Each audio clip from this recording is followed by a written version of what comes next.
¿Qué tal amigos? Estamos en un conversatorio con el señor Diego Suguseñay. Él es un empresario, activista de la comunidad y más que todo un joven muy trabajador y que siempre nos está brindando la amistad y ayudando a los demás miembros de la comunidad latina que somos. Él tiene aquí sus oficinas montadas donde presta servicios que ya nos va a decir más adelante de qué se trata. Diego, ¿cómo estás? ¿Qué tal el clima ahora? ¿Qué tal, Manuel? Gracias por visitarme. Es un honor pues ya uno no se ha adaptado con el tiempo que llevo acá. Entonces esta temporada siempre trato de disfrutar de cada temporada. Si viene el invierno, pues hay que disfrutarla de la ropa de invierno, la gorra, los guantes. Y cuando llegue el verano también ya nos ponemos en la ropa adecuada. Lo disfruto cada momento. Obviamente poco más difícil de lidiar, pero también lo disfruto. ¿Cuántos inviernos llevas aquí en Nueva York? Oh, esa es una muy buena pregunta. Más de 15 como 15 inviernos se podría decir. Son 15 años de que emigré de Emigraste. Ecuador, sí. Bueno, yo era un adolescente, había culminado mi educación secundaria ya y pues más que mi decisión fue una decisión de mi madre. Ella fue como algo que en la familia se inició con la inmigración de mi padre debido a falta de oportunidades en Ecuador, ¿no? Entonces inmigró mi hermano y luego inmigré yo. En realidad, pues mi madre que buscaba un mejor futuro para todos nosotros y me motivó Pero a me migrar. imagino que tú estabas niño cuando tus familiares vino, tus papás. Claro, Y, mi padre vino cuando yo apenas tenía 11 años y pues somos muchos hermanos y me acuerdo un poco, yo crecí más con mi madre. pero tú Entonces, querías emigrar siendo niño, pues tu familia te dijeron, Diego, vente para acá. ¿Te trajeron o tú querías venir? hubo influencia de la familia y de mi parte también, claro, la decisión fue porque yo siempre vi la mejor oportunidad de venir acá. Mi hermano había viajado antes que yo y podía ver el progreso que existía, las oportunidades que él estaba teniendo acá que no existían en Ecuador. En Ecuador pues se vivía en la incertidumbre, había muchos paros, no habían clases a veces y pues para encontrar empleo iba a ser súper difícil. O sea, el futuro de un joven que está empezando, está listo ya para, para aportar a la sociedad, para aportar lo que el país le ha dado a uno, a brindar la educación. En eso no había esas oportunidades allá, Ujú. no se veía un futuro. Entonces esa fue la razón de Bueno, emigrar. cuando nosotros emigramos de adultos, lo más difícil creo que es el idioma. Acomodarse al idioma, acomodarse al nuevo sistema, al trabajo. Tú ves que aquí se madruga a las 4 de la mañana, 2 horas en tren, todo eso. Pero cuando uno se emigra niño, pues tiene la suerte de idiomas un poco más fácil. ¿Qué fue lo que a ti más te costó aquí al llegar a este país?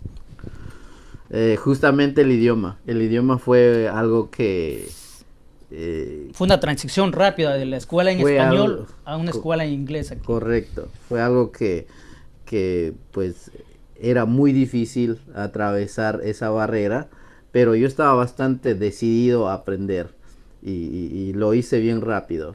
Yo en mis primeros 6 meses ya más o menos podía mantener una conversación no fluida, pero ya lo hacía. Estaba decidido a aprender de la forma que sea. Obviamente me tocó hacer trabajos muy sacrificados, trabajos que yo nunca los hice cuando estaba en Ecuador y acá pues me tocó hacer ese tipo de trabajos y era uno de los sacrificios o una de las cosas que a mí me motivó a aprender, a dominar el idioma y también a prepararme mucho más acá para poder Pero, desarrollarme en bueno, tú otros acabaste el ámbitos. high school, de ahí decidiste estudiar y ir al college. Correcto, Y sí. en el college ya se te hizo más fácil el idioma, me imagino, porque ya pasaste todo ese Sí, sí, o aprendizaje. sea, y aprendí, más que todo hice una nivelación de Ujú. secundaria acá, porque yo me gradué en Ecuador y vine, hice una nivelación para adaptarme en el idioma y también en el sistema educativo, porque el sistema educativo es diferente. Me pareció bastante fácil, incluso comparado a lo que yo aprendí allá, pero obviamente el idioma siempre era una gran barrera. Y cuando estabas en el college, ¿tuviste el apoyo de tus demás familiares para que estudies o también tenías que trabajar para poder solventarte los estudios? No, yo tuve que costearme todos mis gastos. Obviamente tuve un apoyo moral eh, fuerte de mi hermano, ¿no? De mi difunto hermano. Y más que de toda la familia, él fue el que me guió a, a los lugares donde podía obtener la educación, donde la educación no era tan costosa y cosas así. Y el apoyo moral de su parte. ¿Te Fue su, acuerdas tu primer trabajo? sí, el primer trabajo era, pues yo llegué acá como la mayoría de los latinos, yo creo que se pinta un escenario maravilloso de los Estados Unidos, de los edificios lujosos, de mucho dinero, de facilidad de obtener el dinero. Y cuando uno llega acá, pues es totalmente lo contrario, ¿no? Y Entonces, cuesta, ¿no? y sí, por supuesto, me tocó vivir con mi hermano, compartíamos una habitación entre 3 personas y mi primer trabajo fue en un restaurante de lavador de platos, cosa que nunca había hecho allá. Eso Ah. fue, esa otra vez, eso me sirvió a mí como de inspiración para aprender el idioma mucho más rápido todavía. Hay algún amigo que yo le digo, tú empezaste lavando los platos. Me dice, no, the dishwasher. The Suena como mejor, ¿no? dishwasher, En dishwasher, inglés. sí, sí, sí. Y de ahí tú te diste cuenta, siendo muy joven, dijiste, no, yo tengo que prepararme, tengo que sacrificarme más. Y decidiste estudiar lo que actualmente es tu profesión. Correcto. Bueno, terminé mi educación secundaria, me ingresé para estudiar la ciencia de la computación. Estamos hablando, yo emigré más o menos en el 2001, a finales del 2001, justo unos meses antes del ataque a las Torres Gemelas había arribado yo acá. Entonces, y se estaba desarrollando mucho en lo que es tecnología, ¿no? Ujú. La computación, teléfonos y todo estaba en su época eh, Un auge. en el auge y la innovación. Entonces esa era mi Pues entonces, motivación. ¿en qué te graduaste? Bueno, yo estudié, tomé como un semestre en la Sistema. Universidad de Manhattan, pero no culminé, me retiré por razones de lo mismo, de financieras, era bastante Ujú. difícil hacerlo. Entonces, después me eduqué he tomado varios cursos prácticos, y, pero eventualmente mi hermano me guió, porque yo siempre quería educarme, a especializarme en lo que es bienes raíces. Entonces me especialicé en bienes raíces, llegué a ser un realtor, trabajé por algún tiempo y finalmente luego regresé en el 2011, regresé a la universidad y me gradué en administración de negocios. Bueno, hace 15 años, 10 años era el auge de las casas, de los apartamentos, de los terrenos, todos. Y la facilidad en los bancos era tan fácil pedir un préstamo para comprarse una casa. En ese momento tú ya estabas estudiando eso y decidiste, esta va a ser mi profesión. ¿Qué te motivó a ti para decidirte por esta rama de la industria La, la de nece- empresas? sí, más me motivó la necesidad de...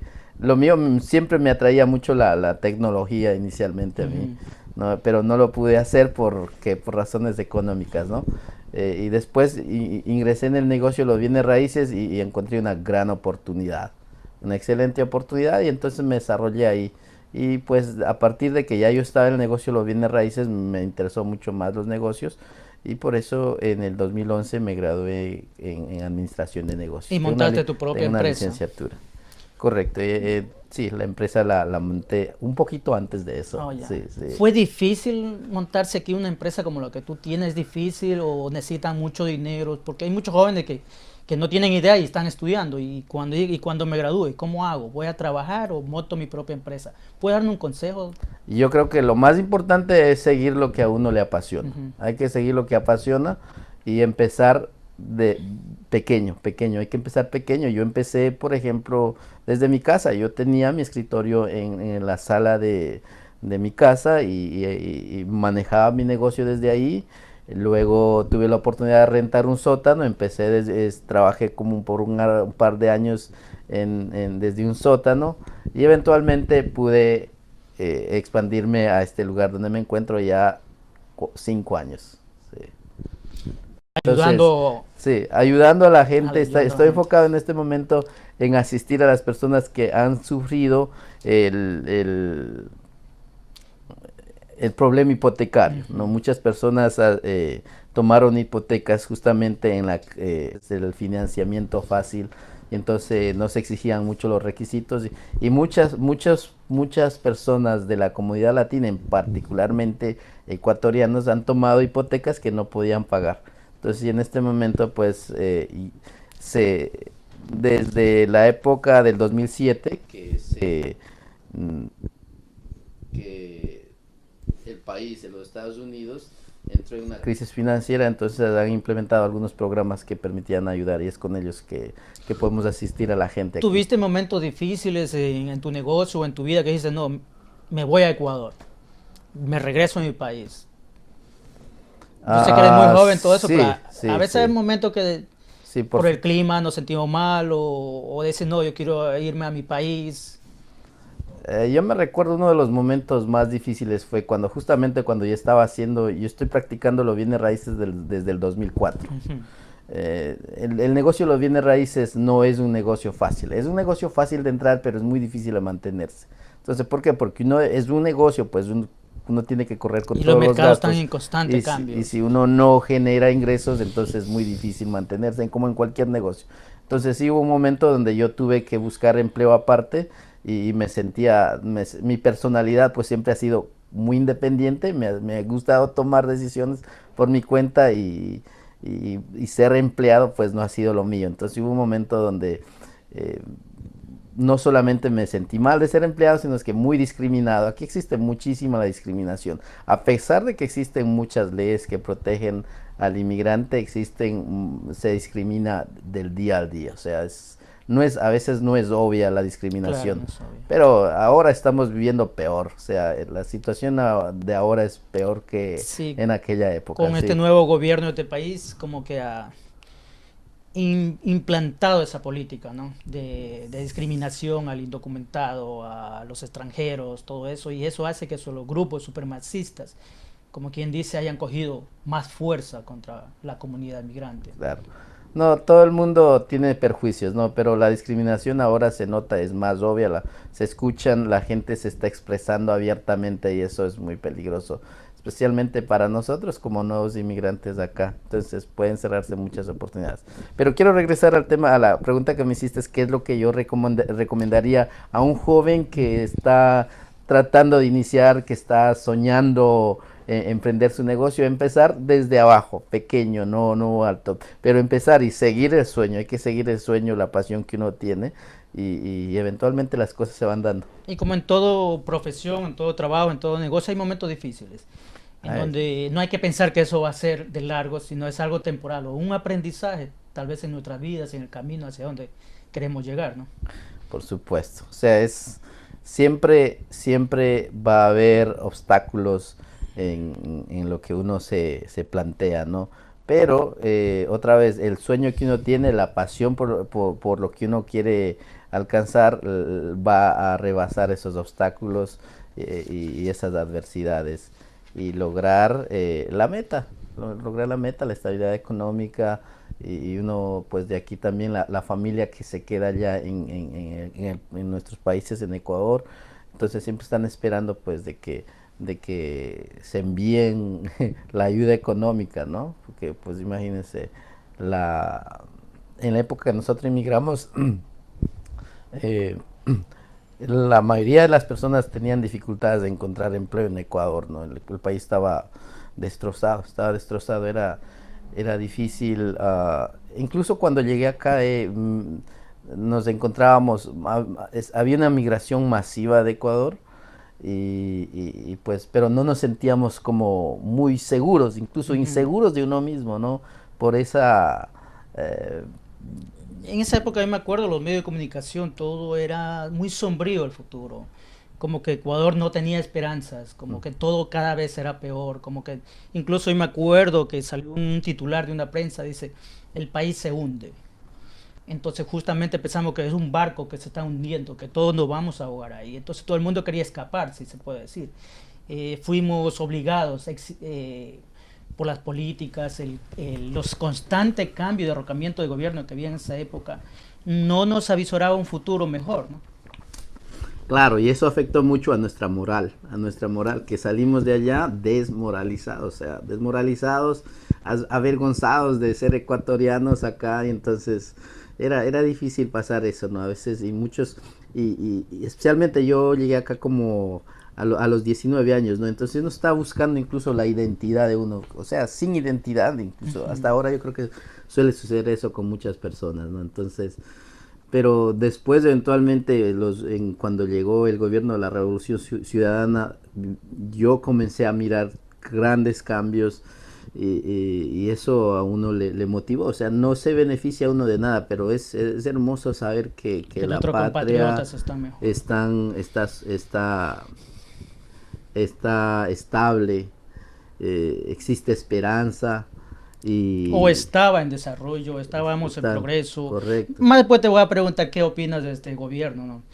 Primero quiero tomar en cuenta tu vida aquí, la inspiración que puede ser para los demás, pero también tú sufriste un hecho lamentable en tu vida, en tu familia, eh, que yo puedo decir que es un momento que a todos nos conmovió. Y desde mi punto de vista yo vi una comunidad unida apoyándote a ti, reclamando justicia. Los medios de comunicación también, yo me acuerdo que estaba presente ahí cuando pusieron el nombre en la calle, estaban ahí, yo te vi a ti sentado, unido con tu familia. En esos momentos desastrosos, todo eso que cualquier persona nos puede pasar, estamos expuestos porque salimos a las 4 de la mañana del trabajo, a veces los trenes están vacíos y hay mucha gente llena de odio en las calles. Gente desambulando que, como quien dice, es una pólvora, que esperan una mínima cosa para estallar por discriminación, por el odio que tienen, por la situación que ellos están pasando, como que quieren todo eso transmitir a otras personas o desquitarse con otras personas. ¿Qué consejo tú le puedes dar a tal vez a alguna persona que nos está mirando, está sufriendo eso, o nos puede pasar en cualquier momento?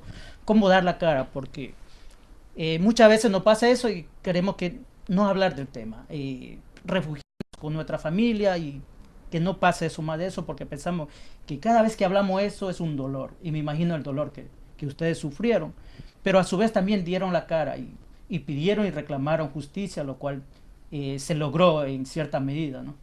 Sí, por supuesto. O sea, como te digo, eh, mi persona y mi hermano siempre hemos sido súper optimistas, a pesar de que estábamos súper desmoralizados, llegamos a este país, siempre hemos creído en nosotros mismos y es justamente mi hermano fue asesinado en el 2000, en diciembre del 2008, o sea, podríamos decir el 2009, ¿no? Entonces ya el país y Latinoamérica estaba comenzando a surgir, ya se hablaba positivamente de los latinos y todas esas cosas. Entonces, y fue bastante sorpresivo, algo inesperado que mi hermano haya sido asesinado así drásticamente, ¿no? Entonces, yo cuando recién me enteré de mi hermano de que él había sido, no creía que él iba a fallecer y pues, porque mi hermano era un hombre optimista y siempre Y, ha enfrentado a muchas en ese momento adversidades y uno dice es una superado. pesadilla, esto no puede ser verdad y uno como que no quiere ver la realidad de lo que está pasando. Claro, sí, definitivamente. Entonces, pues cuando supe de eso, de inmediatamente yo comenzamos a exigir justicia, ¿no? Y la comunidad nos apoyó y el gobierno nos apoyó. O sea, ya estábamos con esa representación. Ya creo que teníamos incluso dos asambleístas que nos representaban acá. O sea, eso era lo más lindo. ¿A dónde Anteriormente, ustedes acudieron primeramente? ¿A los medios de comunicación, a nuestras autoridades del gobierno ecuatoriano?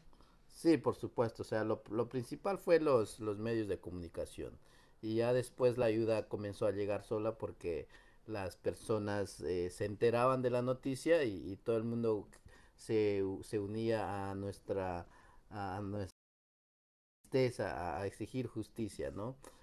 Por esta tragedia. Entonces, y saber que después el gobierno ecuatoriano también se hizo presente e incluso el presidente mencionó el caso de mi hermano y exigía justicia. Entonces eso nos hizo sentir mucho más fortalecidos, mucho más fortalecidos. Pues sí se hizo justicia, los asesinos de mi hermano ahora están pagando por, su- por, eh, por sus hechos, ¿no? por sus hechos. Sí, Entonces, sí. tú recomiendas que debemos ir a la justicia, a la prensa, a los medios de comunicación, para que a veces pasan tanto casos que la policía no le da tanta importancia justamente por ser nosotros migrantes de este país. No, lo más importante es siempre exigir justicia.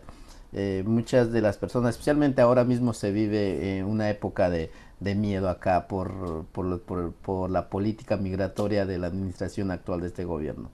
Pero hay que exigir justicia. El inmigrante documentado o indocumentado tiene derechos y tiene que exigir justicia y acudir a las autoridades. Especialmente aquí en Nueva York vivimos, se considera la ciudad santuario, ¿no? Entonces, en Nueva York, sí, pero si por alguna razón tienen miedo, comunicarse con algunos líderes comunitarios que podrían ser la voz para que se alcance esa justicia. Porque cuando hay el apoyo de los medios, por decir en las noticias, también hay ciertos líderes que se hacen llamar líderes, ¿no? Que quieren, como quien dice, robar el show. Llegan solamente a las cámaras, pero después cuando realmente tú necesitas ayuda, desaparecen. ¿Qué opinas de eso? ¿Tuviste alguna experiencia con ese aspecto?